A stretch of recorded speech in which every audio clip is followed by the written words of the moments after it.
because Jerry was always on the quiet side. And so things haven't changed. She just got taller and fresher.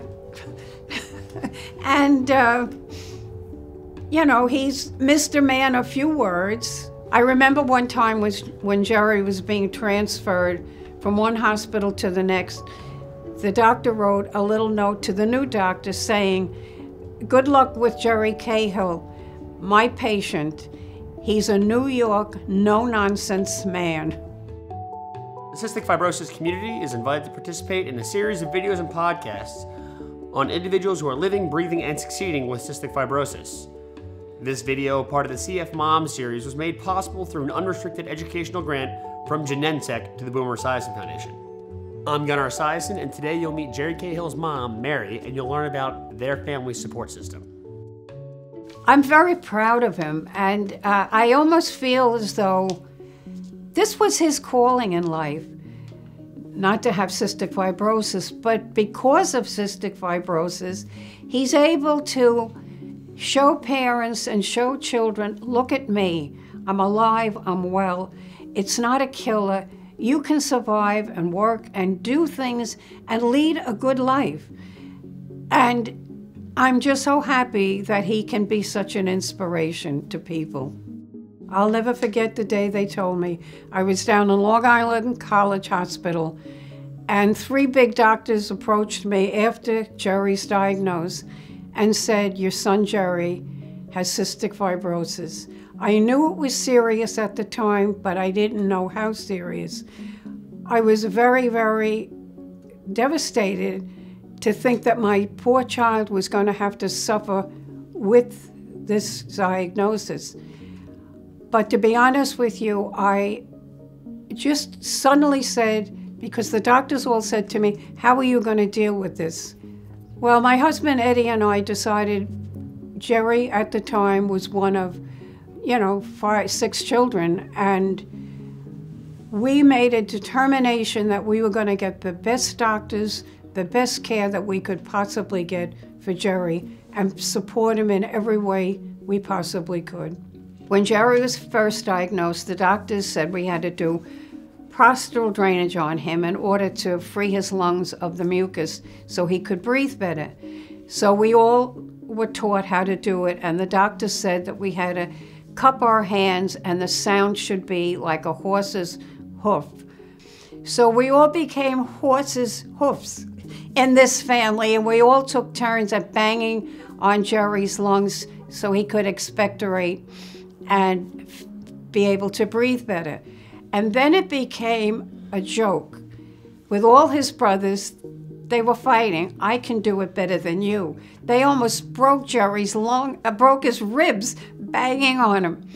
And just to make it comfortable for Jerry so he didn't feel embarrassed, his sister got in the act. But that was a good thing. It broke the spell of him being different, maybe feeling embarrassed that his family had to do this, but we all loved to help him in any way we could. As his mother, I wanted to wrap my arms around him and keep him safe and keep him inside.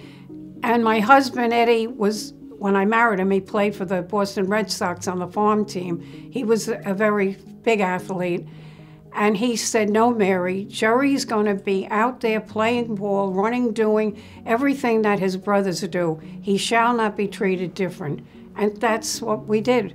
He was just thrown into the pack and was raised like everybody else. Jerry, when he was in the early stages of CF, had to sleep in a mist tent. Now, the bed was covered in a plastic tent. Outside stood a machine with a hose. The hose ran through an opening in the tent that fed mist so that Jerry's breathing could be easier at night when he slept. Now, realizing Jerry's one of 6 children, the medication in that machine was extremely expensive. But we sacrificed everything for Jerry to get him well with this, cystic fibrosis. So one day, they're laughing and screaming in the bedroom, and Eddie runs in and I run in. "What's going on?" Jerry had the hose, playing cowboys and Indians, shooting one of his brothers supposedly with the mist that was coming out of the hose. And all their father could see, that's dollar signs, because the machinery was so expensive, and that medication, mist to keep the breathing good, was being used as a cowboys and Indians. Eddie started yelling. I said, Eddie, they're only children. And he said, you're right, Mary. All right, boys, the game is over, outside. Well, I think Jerry chose running, first of all, when he was in Xaverian High School, because it freed him up of anybody bumping into him or banging into him. He was a free spirit, and he could just run until he dropped. I think that's why he took up running. It made him feel good and made him feel free. Pole vaulting, I can't understand how he ever took that up, because that was pretty scary to me. But he challenged himself, and the higher he went, the higher he wanted to go. He never got high enough for him. When you walked into Jerry's bedroom, when he was about 15 years old, all his pills, which there were many of, were lined up like soldiers on his dresser. Nothing was out of place. And his shirts were hung in a special way, and he shared that room with a brother. And God forbid that brother touched anything of Jerry's. Jerry always knew. Dennis, Kevin, did you touch this? Who touched that? And that's how Jerry was, perfectionist. Well, when Jerry left the home to go to college, because he was going to board away, we were concerned and worried that he wouldn't keep his medications going the way he should, because we kind of always watched that at home. And we wondered that his roommate wouldn't think him strange with all the medication. And I think we trusted that Jerry would be okay on his own going away to college, because Jerry became a very independent, self-supporting person.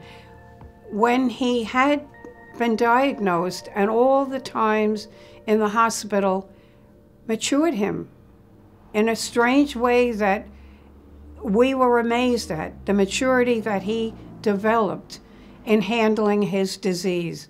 He was incredible. So when he did go away and he came home a few times, we were just so thrilled that he was doing so well. When he was about 51, 2, he was getting sicker and sicker, and Dr. Sonnet and all the group decided that he would go on the list. So I went up there a lot with him and sat in on meetings and learned as much as I could about the transplant.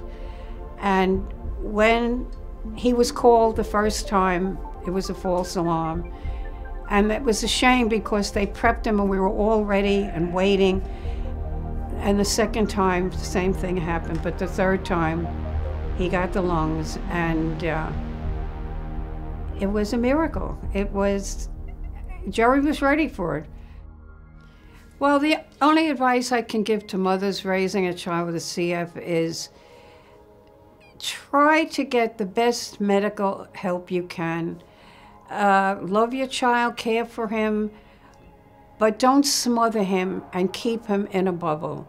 Let him go, or her, and let them live a normal life and be the person they were born to be. As Jerry has gotten older, I just assume that he's going to live for a long, long time. And I know he does too. And sometimes he'll say to me, well, Mom, I'm still here. And I'll say, Jerry, so am I. We're living a long life, thank God, and thank God for the medication and for the foundation. And I believe that Jerry was meant to be in the hands of Boomer. And I thank Boomer from the bottom of my heart for giving Jerry the opportunity to live and do what he's doing, that he loves to do with the foundation. That he gave Jerry a reason to live and exist and work and do the good things that Jerry's now doing, telling people and children, you know, not to feel like inadequate because you have this disease. You can fight it and just live and persevere. I just feel very relaxed now with Jerry from teenager to adult because he's handling himself so beautifully. He's just so courageous, and at the other side of the coin, a pain in the neck. But thank God he is, because that's why he has survived this long, because he is the tough guy that he is, and he never wants sympathy. Don't ever sympathize or take pity, because he'll disown you. He feels as though everybody in life just has to tough out whatever they have, whatever obstacle, and just climb over it and keep moving forward. And I've learned that from him. When his father died, I was lost. But I looked to Jerry in my mind and I said, well, I have to move forward. I have to keep on. And with Jerry in my life and my youngest son who has a heart problem and the older ones are all great, I feel like I have to live forever here too, to be supportive of them and to give them a kick in the butt when they need it. And that's my story.